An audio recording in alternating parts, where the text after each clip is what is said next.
Komisyona Hevgirtina Kurdistanî ku ji hevserok û rêveberên kece de DBP û HDP pêk tê serdana PDK Tirkiye, Partiya Azadî, DDKD, KKP û Partiya İnsan û Azadiyê piyayê kir.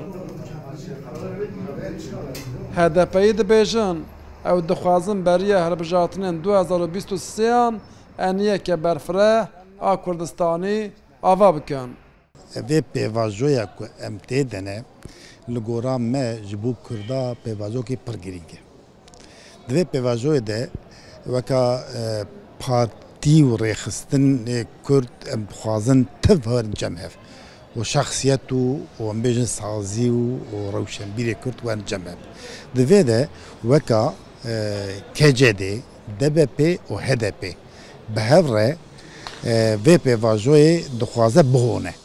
Di bernameya Komisyona Hevgirtina Kurdistanî de tenê partî û rêxistinên ku di hilbijartina 2019 de bi HDP re hevkarî kiribûn cî girt.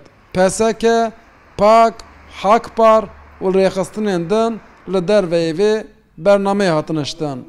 Muhatabê me hebûna miletê Kurd nas bikin, hebûna Kurdistanê nas bikin û em bêjin azadiya fikrî û wijdanî û rêxistinbûnê van ewka nas bikin û em bêjin di serî da ala Kurdistanê wek nirxê miletê Kurd, sembolên miletê Kurd ew bên naskirin kîvin jî em dikarin bi wan re rûnên, bi wan re diyalog deynin, heta em dikarin bi wan re hevkariya jî bikin.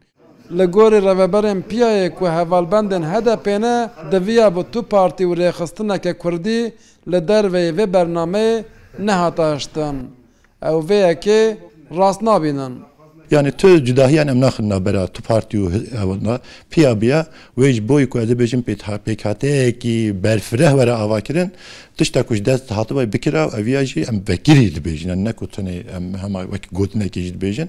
Partiya Demokratîk a Gelan HDP beriya hilbijartina 2019yan eniya Tifaka Kurdistanî ava kiribû. Di hilbijartinên parlamentoyê de DDKD û KKP parlamenterek û di hilbijartinên şaredariyan de jî piya PDK Bakur û PDK Tirkiyeyê jî her yek şaredariyek li ser navê HDP bi dest xistibûn.